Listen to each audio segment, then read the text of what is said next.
All right, I just want to say good morning and welcome everybody. My name is Mike Nathy. I'm a representative from District 30 here in Bismarck, and it's my pleasure today to introduce to you Shane Goettle. Shane was raised on a cattle ranch and small grains farm near Donnybrook, North Dakota. He graduated from NDSU in 1992 with a degree in ag economics and received his law degree from Hamlin University in 1994. Shane joined the McGee law firm in Minot, where he practiced business and estate law. He left his growing legal practice to answer the call to public service and went to work in Washington, D.C. in various positions, most notably the Chief of Staff to the Undersecretary of Rural Development at the U.S. Department of Ag. In 2005, Shane answered the call again from then Governor Hoeven to come back to North Dakota to use his talents and his experience at the North Dakota Commerce Department, where he served as Commerce Commissioner from 2005 to 2010. He oversaw the growth of an agency in its infancy to an organization where he worked on such important issues such as oil development, tourism, and workforce, to name a few. There, Shane helped build effective programs, improve communications between state government and private sector. At Commerce, Shane had a proven track record of bringing people together, working through complex issues, and more importantly, getting results. Most recently, Shane served as Senator John Hoeven's state director. Finally, I would like to say that the Shane Goettle I know is one who is truly a family man with 5 kids. You better be a family man. Shane's intelligent, hard-working. 6? Excuse me. I can't keep up, the number keeps going. Shane's intelligent, hard-working, and trustworthy, and truly loves this state. So please join me in welcoming Shane Goettle.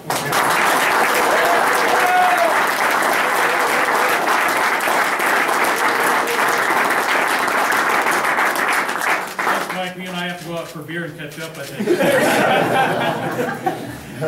Good morning, I'm Shane Goettle, and I'm here today to announce that I'm seeking the Republican nomination for North Dakota seat in the U.S. House of Representatives. All right.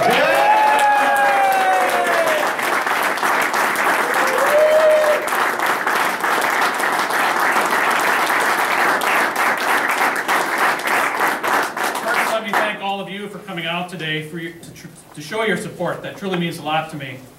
And I want to thank Mike Nathy for the kind introduction. And it's really great to be here today.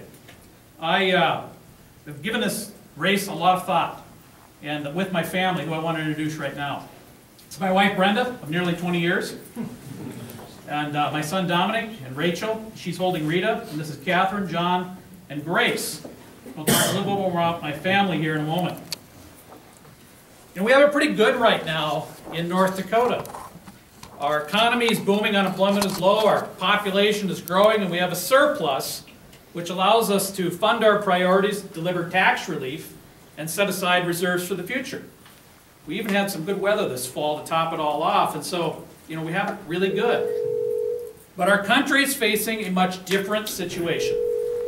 The national economy is sluggish, and almost 1 out of 10 people are without a job, and we're piling up mountains of debt, which means we'll have difficulty funding our priorities, we'll have enormous pressure to raise taxes, and the future of our country is in jeopardy if we don't do something fast. In fact, our national debt now exceeds our gross domestic product. Think about that for a moment. $15 million. That's what our national debt stands at today, and that is greater than all the goods and services produced in our economy in the last year. Economists suggest that when the national debt reaches 90% of gross domestic product, the economy's in trouble, and reaches 130%, it might be irretrievable. We become like Greece and Iceland, trying to struggle with our debt. Indulge me for a moment to put this in perspective. Suppose a young man named Sam comes up to you and says, I've got $150,000 worth of debt, and I've just graduated from college. Now the good news is, I've got a $22,000 a year job, but I've got $37,000 in expenses. So my plan is to take that $15,000 deficit and add it to the top of this $150,000 debt, and I'll end the year with $165,000 in debt. That's not much of a plan. And if you were to advise Sam, what would you say? Well, maybe a few choice words might come to mind. He's been irresponsible in many ways in piling up that debt. But the situation that Sam is in is not sustainable. He must take responsibility and he must make some tough choices.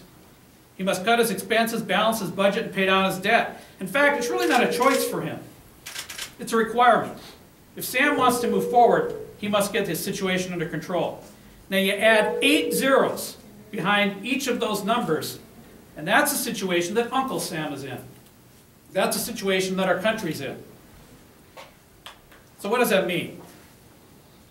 The 90% of GDP and the 130%, we're at 100% right now. We're in this zone where if we don't act now, we're going to be in trouble.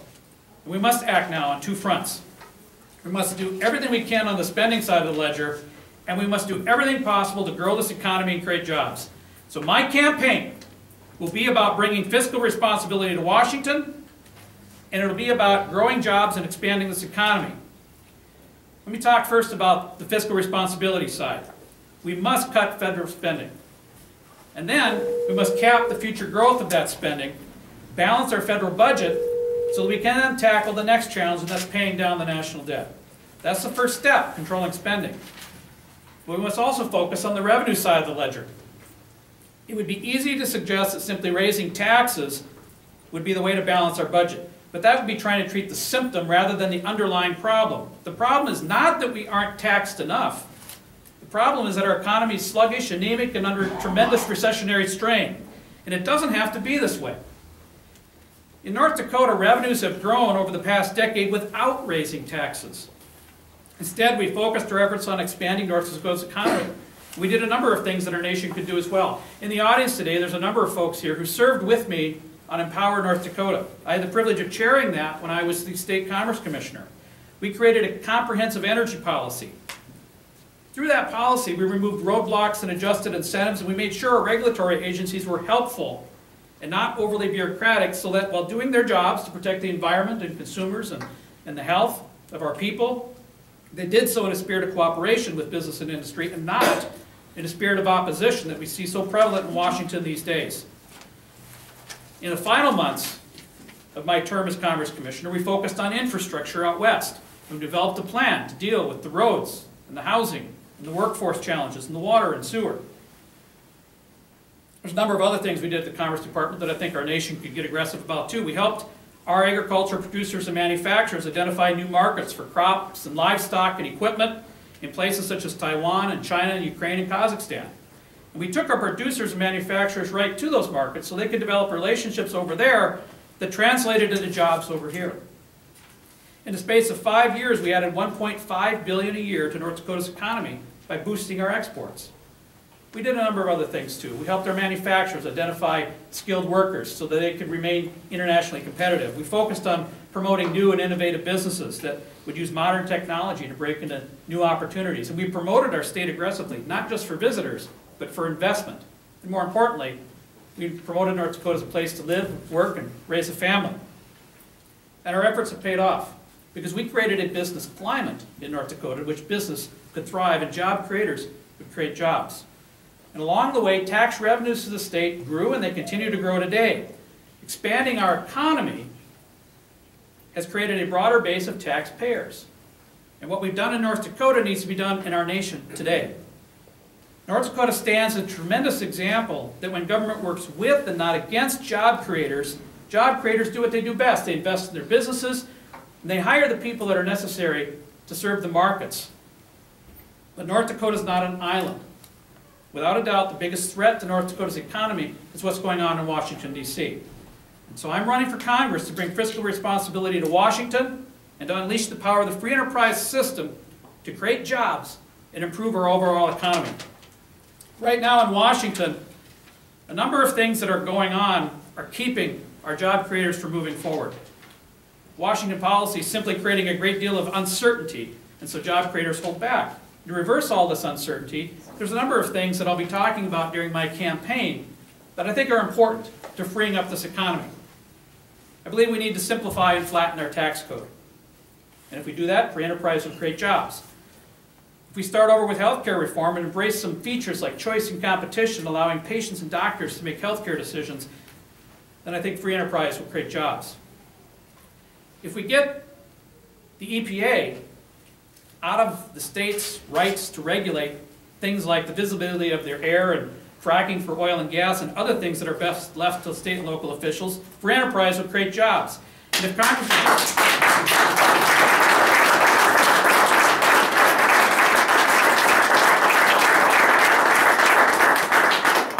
would just produce a budget that provides stability to bonds and stock, to the bond and stock markets, free enterprise will create jobs. Now I could go on, but the point I'm trying to make is that it's uncertainty in government policy and an over-aggressive regulatory agenda that's causing our small businesses around this country to conserve, to hold back, and not create that next job they might otherwise do.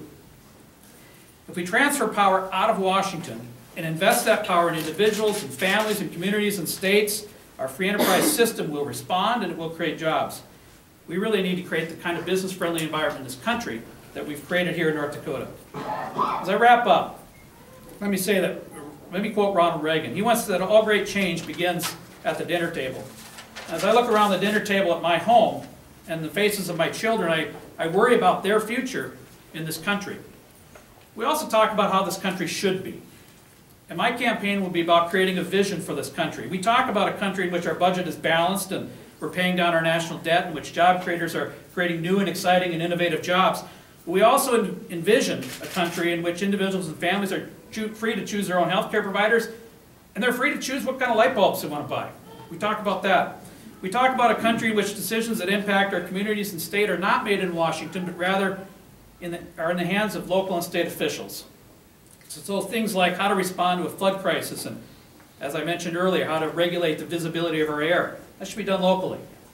We envision a country where freedom is paramount, prosperity occurs naturally, and every person is valued for their inherent dignity and truly free to achieve their maximum potential in their pursuit of life, liberty, and happiness. This vision defines my campaign for North Dakota's seat in the United States House of Representatives. And that's why I seek my party's nomination. That's why when this campaign succeeds, when the voters of North Dakota partner with me and tackle this agenda together, we will get this country back on track.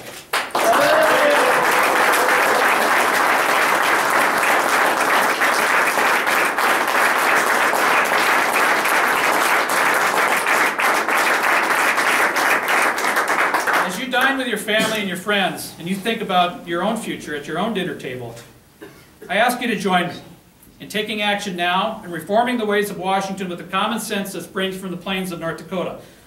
Let's remake America to a land full to the brim with opportunity and freedom. Together, let's bring fiscal responsibility to Washington and unleash the power of our free enterprise system to create jobs. Thank you for taking the time to be here today. God bless you and God bless America.